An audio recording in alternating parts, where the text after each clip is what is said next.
எம்மொழிக்கும் இல்லா பெருமை எம்மொழிக்கு உண்டு. தேவ அமுதம் திகட்டிடுமே தமிழ் அமுதின் தீஞ்சுவையில்.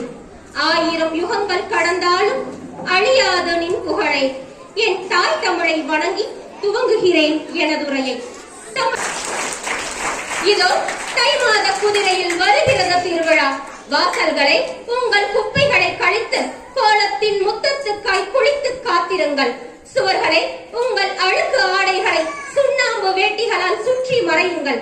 கொட்டில் மாடுகளை வாருங்கள், உங்கள் தொட்டில் முற்றத்துக்கு மாற்றப்பட்டிருக்கிறது. புதிய பானைகளை பொறுத்திருங்கள், உங்கள் உள்ளம் பொங்கி வழிய இதோ நாட்காட்டிகளும் படபடக்கின்றன. வயல்காற்றே வாருங்கள், எங்கள் வியர்வையின் ஈரத்தை உணவின் சாரமாக மாற்றியது நீங்கள்தான். திண்ணையில் வந்து அமருங்கள்.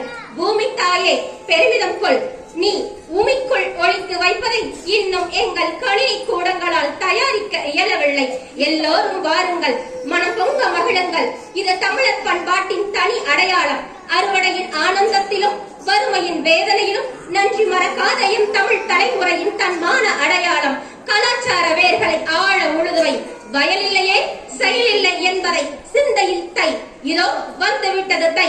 ஆம், தை திருநாளையும் வருக வருக என வரவேற்று விடைபெறுகிறேன். நன்றி, வணக்கம்.